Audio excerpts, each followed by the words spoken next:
এক বুক হতাশা নিয়ে 2024 কোপা আমেরিকার কোয়ার্টার ফাইনাল থেকে বিদায় নিয়েছে ব্রাজিল। তবে সব হতাশাকে ভুলে গিয়ে 2026 বিশ্বকাপের ম্যাচে আবারও মাঠে নামতে চলেছে ব্রাজিল। দলে ফিরতে চলেছেন ব্রাজিলের জাদুঘর নেইমার জুনিয়র।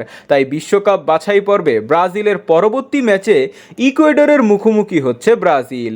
দুই দলের বিশ্বকাপ বাছাই পর্বের পয়েন্টস টেবিলের দিকে তাকালে ইকুয়েডর 6টি ম্যাচ খেলে 3টি জিতেছে, 2টি ড্র করে 8 পয়েন্ট নিয়ে 5 নম্বরে রয়েছে তারা।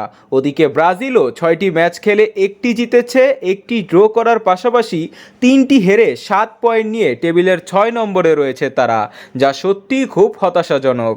এরপর দুই দলের হেড টু হেডে সর্বশেষ 5 ম্যাচে 3টি ম্যাচ জিতেছে ব্রাজিল ও 2টি ড্র হয়েছে।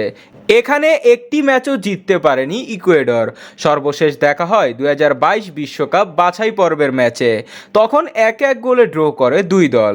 বিশ্বকাপ বাছাই পর্বের ব্রাজিল ও ইকুয়েডরের ম্যাচটি সেপ্টেম্বরের 5 তারিখ বা বাংলাদেশ সময় অনুযায়ী 6 তারিখও হতে পারে। তবে ম্যাচটির সময় ও ভেন্যু এখনও দেওয়া হয়নি।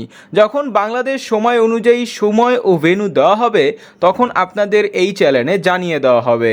2024 সালে ব্রাজিল এখনও 6টি ম্যাচ খেলবে, সবগুলো ম্যাচই হবে বিশ্বকাপ বাছাই পর্বের ম্যাচ।